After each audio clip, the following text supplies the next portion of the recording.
Bismillahirrahmanirrahim. Alhamdulillah wassalatu wassalamu ala Rasulillah wa ala alihi wa sahbihi wa mawalah.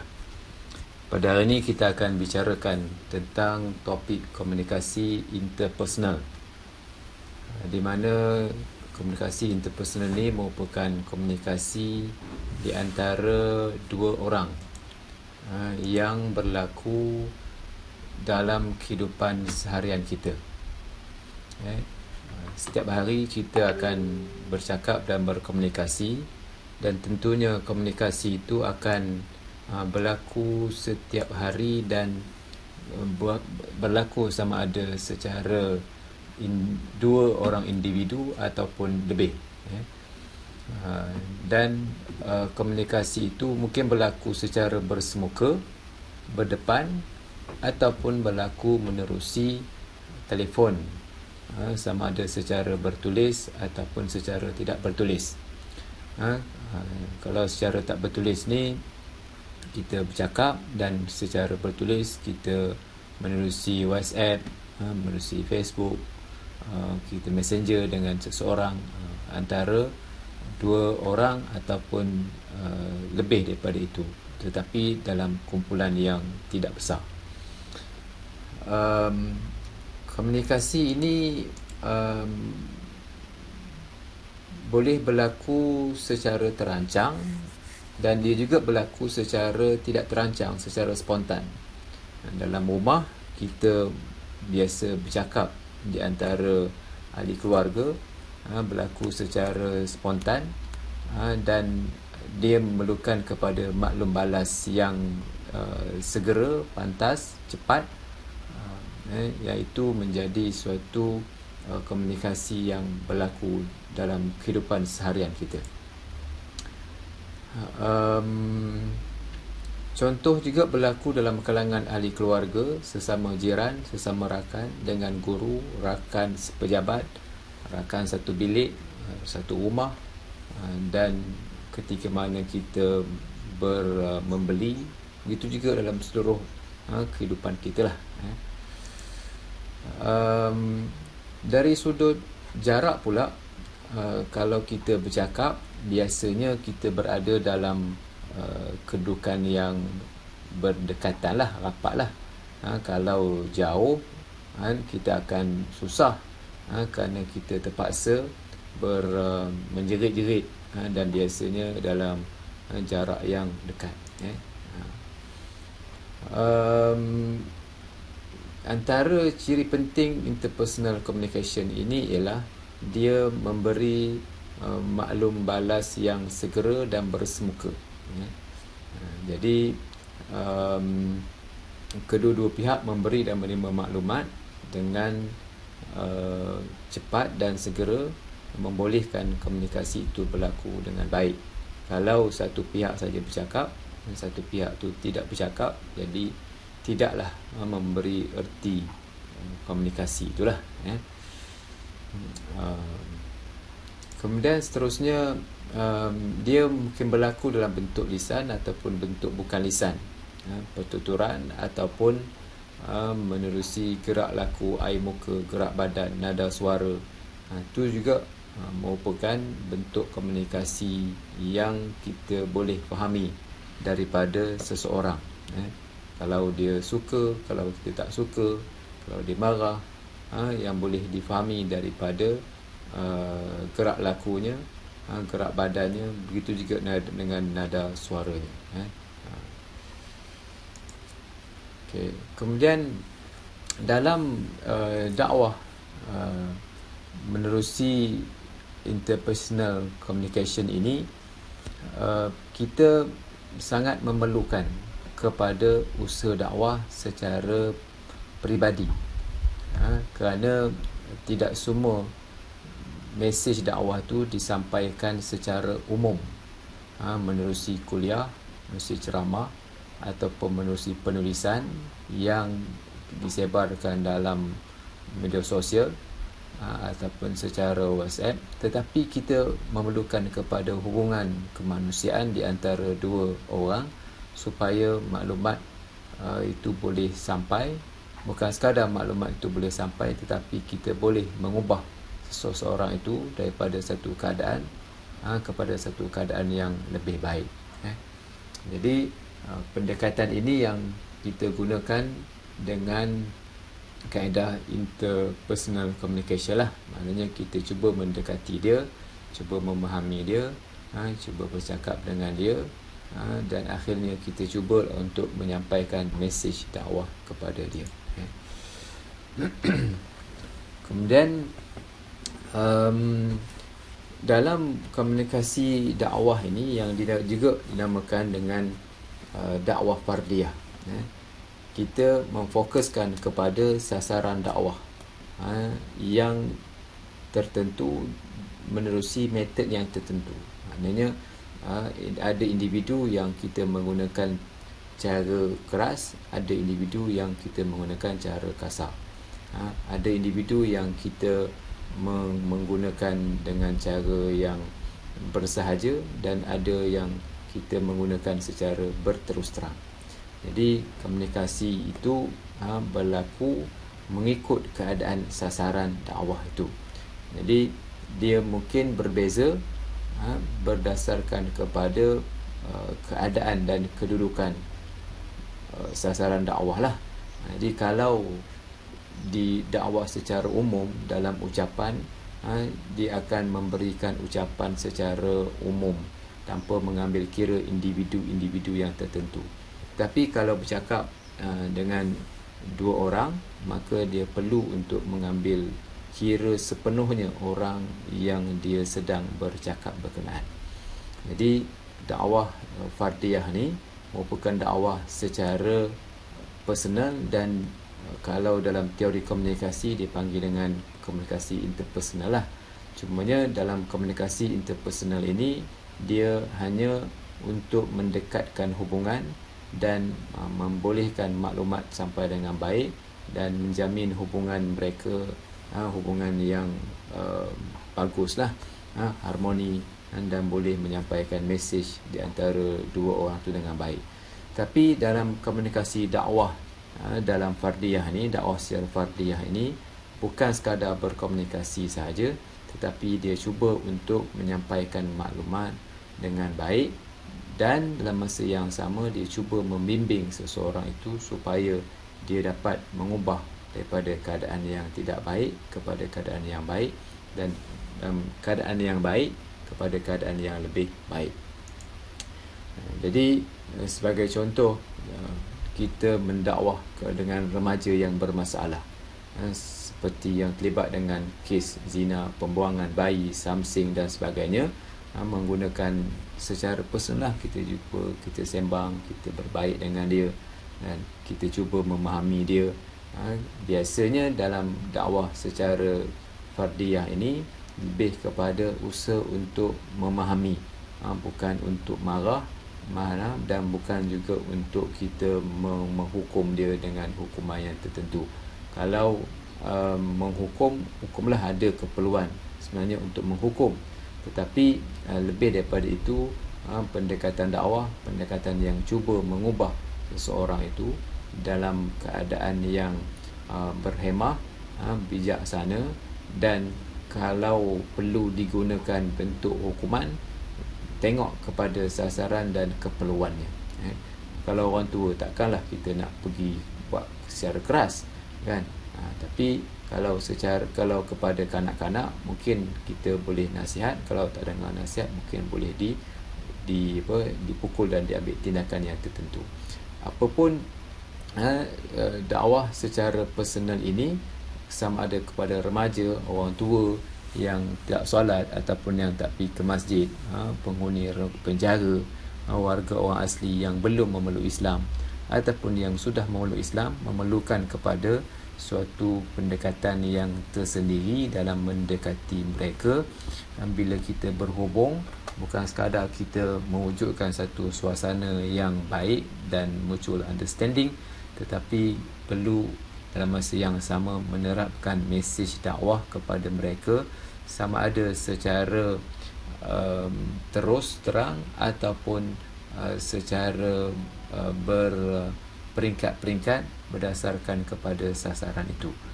Kalau kita mendekati orang yang jauh daripada Islam, dan yang semayang pun tak, yang puasa pun tak, yang jahat, takkanlah kita nak suruh dia semayang tahajud kan. Peringkat yang pertama, kita perlu membina hubungan dengan baik, boleh bercakap dengan dia, boleh bergaul, dan dia pun menghormati kita, dan kita pun hormat dia, dan dia pun ada tidak segan untuk berkongsi. Maka selepas daripada itu kan, untuk nak membawa dia kepada hubungan ataupun ke jalan yang lebih baik, maka mengambil masa yang lama lah. Jadi itu proses itu dinamakan dengan dakwah fardiyah, yang kalau dalam bidang komunikasi biasa dipanggil dengan interpersonal communication, yang perlu untuk dimasukkan dengan unsur dakwah. Jadi dalam komunikasi dakwah ini, secara interpersonal ini, dia perlu ada unsur-unsur dan etika seperti mana adil, ihsan, sabar, berpegang pada janji, tawaduk, supaya komunikasi itu berlangsung dalam keadaan yang baik. Dan yang lebih penting daripada itu ialah sebagai seorang pendakwah perlu mempunyai suatu sifat yang tertentu sehingga ia boleh dihormati, disegani dan respect oleh orang yang dia bercakap.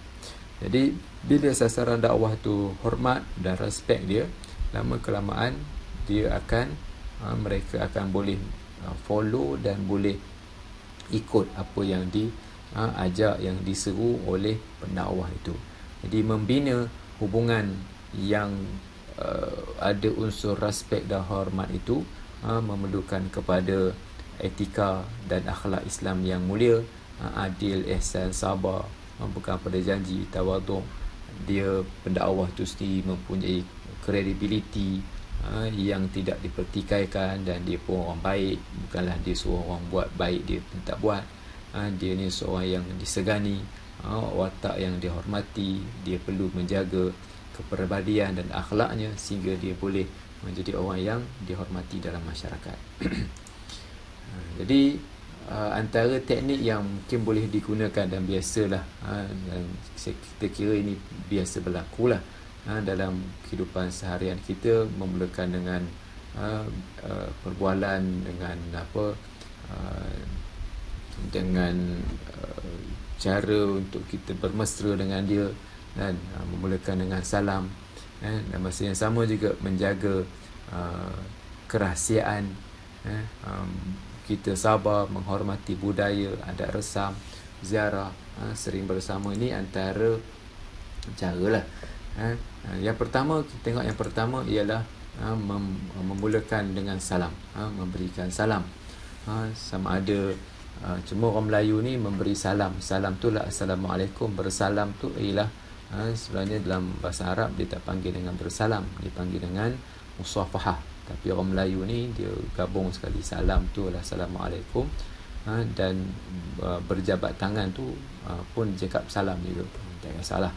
Tapi nak bagi tahu bahawa ada perbezaan istilah di antara Arab dengan dalam Melayu. Arab dia panggil dengan musafahah, dia panggil berjabat tangan. Kemudian bila berlakunya perbualan itu, mestilah perbualan yang tidak menyakitkan hati, selesa, lancar, dan menggunakan bahasa-bahasa yang sopan. Lebih daripada itu, dia perlu untuk nak mempunyai hubungan, kata-kata yang bijak, memuliakan orang, menghargai orang yang berada di hadapan, supaya dia boleh menjadikan perbualan itu perbualan yang boleh mendekatkan seseorang tu dengan agama. Kemudian dalam teknik yang kedua yang perlu ada di situ kerahsiaan. Jadi ada perkara yang kita mungkin boleh dedah kepada seseorang, dan ada perkara yang kita patut rahsiakan. Contohnya kita bila dia seorang yang tak semayang lah contohnya kan, kita berahsia dengan dia dengan maksud kita pun tidaklah kata kau ni kafir, kau ni jahat, kau ni apa, tapi benda tu kita tutup daripada didedahkan kepada dia. Kita sebut aspek yang Islam ni agama yang baik, yang sedia memaafkan orang lain. Walaupun kita tahu perbuatan tak semayang tu perbuatan yang dosa besar, tapi kita tidaklah menggunakan pendekatan yang mengancam, pendekatan marah, tapi menggunakan pendekatan yang baik, supaya dia boleh selesa dengan kita dan sedia untuk menerima ajakan dan juga dakwah yang kita cuba sampaikan. Jadi ada batasan-batasan yang tertentu dalam komunikasi. Kita pun mungkin kita tak dedahkan semua perkara, dan kita yakin bahawa dia pun tak akan menyebut semua perkara. Jadi unsur keaiban, fitnah yang menimbulkan masalah, yang menimbulkan rasa kurang selesa itu kita perlu elakkan, supaya tidak menimbulkan masalah. Kerahsiaan ini bukanlah benda tu rahsia mana, tapi ada perkara yang kita perlu cakap dan ada perkara yang kita tak perlu cakap. Ada perkara yang perlu cakap, kita cakap, dan ada perkara yang kita rasa tak perlu cakap, kita tak payah cakap lah. Dan dalam masa yang tertentu ada perkara yang bersifat rahsia, sebagaimana yang disebutkan oleh Rasulullah, barang siapa orang yang menutup rahsia saudaranya, nescaya Allah Ta'ala akan menutupkan rahsianya di dunia dan di akhirat. Jadi perkara ini penting supaya ada perkara yang kita boleh dedah kepada dia dan ada yang tidak dedah, dan ada perkara yang kita rahsiakan daripada dia. Sebagai contoh, mak dia marah, kita pun tak sebutlah mak kamu marah, mak kamu begini, mak kamu begini. Dalam usaha nak memujuk dia supaya balik rumah, kita tak sebut begitu. Sebab kalau kita sebut begitu, masalahnya mungkin dia tak balik rumah. Contoh, maknanya ada perkara yang kita cakap dan ada yang kita tidak cakap. Kemudian yang seterusnya ialah berfikir dan sabar. Jadi kita pendakwah perlu mempunyai satu sifat menahan, berjaya menahan emosi. Kerana emosi ini penting untuk dikawal supaya tidak membawa kepada marah, tidak membawa kepada bergaduh, kerana mungkin apa yang disebut oleh sasaran dakwah itu menyakitkan hati dan tidak selesa bagi pihak kita, tetapi kita sabar, berfikir dengan waras, kerana kesabaran itulah salah satu daripada ciri kepada orang yang berhikmah. Kalau tak sabar, kan mungkin akan membawa kepada bergaduh, bertumbuk, dan kita pun mungkin akan menghamburkan kata-kata yang caci maki, seperti mana dia pun maki kita, kita pun maki dia. Jadi ini tidak kenalah, perlu kepada berfikir cara yang paling baik untuk mendekati dia, dan masa yang sama kita bersabar di atas apa yang kita terima daripada dia. Contohnya dia tak faham, kita ajar 10 kali tak faham, perlu sabar, dan mungkinlah keadaan yang tentu perlu marahlah apa yang kita nak marah, tapi pada tahap ini berfikir dengan baik, waras, dan cuba menyampaikan maklumat tu dengan baik, supaya perubahan yang berlaku pada seseorang itu dapat dihasilkan, dan kita pun faham bahawa mengubah seseorang itu bukanlah dalam masa yang sekejap, dia akan mengambil masa yang lama. Tertarik untuk saya sebutkan dalam topik sabar inilah, di kalangan para sahabat ada yang memeluk Islam sebelum Rasulullah berhijrah, dan ada di kalangan para sahabat yang memeluk Islam selepas Rasulullah menawan semula kota Mekah. Selepas Rasulullah masuk Fathu Makkah, baru dia memeluk Islam. Berapa tahun dia perang Rasulullah? 23 tahun dia perang Rasulullah, 22 tahun dia perang Rasulullah, dan jenis-jenis perang baru masuk Islam. Jadi ada yang masuk Islam cepat dan ada yang masuk Islam lambat. Sebab itu disebutkan al-waqtu juz'un minal ilaj, waktu sebahagian daripada proses untuk nak memperbaiki kehidupan ataupun untuk memperbaiki seseorang itu. Al-waqtu juz'un minal ilaj. Seterusnya ialah menghormati budaya. Setiap sasaran dakwah mempunyai budaya, cara hidup, kepercayaan dan adab resam yang mungkin berbeza. Sebagai contoh, kita mendekati orang Cina, dia berbeza dengan kita. Mendekati orang India, berbeza dengan kita. Jadi dalam kita berkomunikasi dengan dia, perkara ini perlu untuk dijaga supaya kita tidak menyentuh aspek-aspek yang menjadi sensitif bagi dia, tetapi bagi kita tidak sensitif. Menghormati kepercayaan dia, dan dengan cara itu dia akan menghormati kita. Sebab itu Allah Ta'ala minta dalam satu ayat Quran, wala tasubbul ladzina yad'una min dunillah, jangan kamu maki orang ataupun Tuhan yang mereka sembah. Jadi memaki Tuhan berhala, kita sebut Tuhan dia gemuk, Tuhan dia banyak tangan, Tuhan dia begini, dalam keadaan yang menghina, dalam keadaan yang merendah-rendahkan, sama ada di hadapan dia, terutamanya lah kalau di belakang dia nanti orang rakam, masuk dalam YouTube, jadi susah juga. Apapun tidak menghina Tuhan-Tuhan mereka. Kalau kita hina Tuhan mereka, mereka akan kembali membuat satu tindakan yang balas yang sama. Dia tidak membawa kepada matlamat yang baik, tetapi akan bawa kepada emosi dan permusuhan.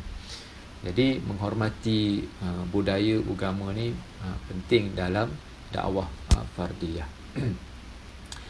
Terutamanya bila kita berhadapan dengan orang yang sangat berbeza dari sudut agama dan budaya.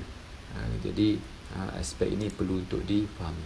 Jadi inilah beberapa perkara yang menjadi aspek penting dalam komunikasi. Mudah-mudahan kita dapat menjalankan komunikasi secara interpersonal. Bukan sekadar itu, kita dapat melaksanakan mesej dakwah dan menyampaikan mesej dakwah kepada mereka. Kita sembang, mereka pun sembang. Sebagai contoh, kita mendekati CB, kita CA mendekati CB. Kita mendekati CB dengan matlamat dakwah. Contohnya, kita bercakap dengan dia, kita bersembang dengan dia, kita belanja dia makan. Walaupun apa yang kita sebut itu tidak menyebut ataupun tidak mengajak secara langsung tentang dakwah, tetapi apa yang ingin tetapi matlamat kita ialah kita boleh membina hubungan yang baik antara kita dengan dia. Kalau ada matlamat itu, kita bererti kita mendakwah dia lah, walaupun kita tak sebut dakwah kepada dia secara langsung, tetapi itu dalam proses dakwah. Sebab itu kalau kita tengok tahap dakwah fardiyah ini kan, perkenalan, walaupun kita tak menyebut tentang Islam, tetapi perkenalan, kita membina hubungan itu salah satu daripada proses dakwah ni. Panjang dakwah ni kan. Jadi proses dakwah itu bermula dengan perkenalan. Bila perkenalan dah baik, jadi macam mana nak buat pengenalan yang baik? Kita bercakap, kita bersembang, kita belanja dimakan, kita pergi jalan-jalan dengan dia, kita pergi camping dengan dia, kita pergi travel dengan dia. Kita tak sebut pasal Islam pun, tak sebut pasal dakwah pun, tetapi itu adalah proses dakwah sedang berlaku. Bila proses dakwah itu sedang berlaku, maka kita diberikan pahala oleh Allah Subhanahu Wa Taala disebabkan usaha kita untuk membina hubungan yang baik antara kita dengan dia. Tapi kalau kita bercakap dengan dia, cakap-cakap gitu saja, tanpa ada speaking pun dalam hubungan itu, niat untuk nak mendakwah dia ataupun mengubah dia, maka tiadalah dakwah di situ. Perkenalan itu berlaku, tapi bukan dalam roadmap untuk nak membina hubungan dakwah dengan dia. Jadi di situ tiada yang kita panggil dengan dakwah. Perkenalan itu berlaku, hubungan itu berlaku, tetapi hubungan sekadar hubungan sosial biasa sahaja. Satu lagi yang disebutkan tadi, perhubungan itu berlaku, tetapi at the end, matlamat akhirnya dia nak membina, nak mengajak orang ni kepada kebaikan. Jadi si A ni tadi ada mempunyai matlamat dakwah, yang satu lagi ni dia tidak mempunyai matlamat dakwah. Sembang sama, jalan sama, apa semua sama, tapi si A ni dia usaha tadi dengan roadmap untuk mendekatkan dia dengan sasaran dakwah dengan baik, menyebabkan dia diberikan pahala oleh Allah Subhanahu Wa Taala. Yang si B ni sekadar hubungan sosial saja, berbaik-baik je, dapatlah pahala berbaik-baik, tetapi pahala untuk dakwah ni tak dapatlah. kerana dia bukan niat dakwah. Dia niat untuk baik-baik, sembang-sembang, happy-happy je, baguslah. Tetapi pahala dakwah tu tidak, pada dakwah tu tidak ada. Jadi ini yang disebut dalam dakwah fardiyah.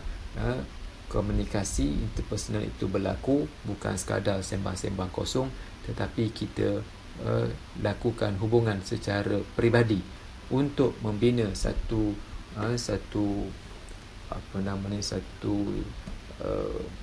matlamat, menjadikan dia sebagai orang yang baik, bermula daripada perkenalan.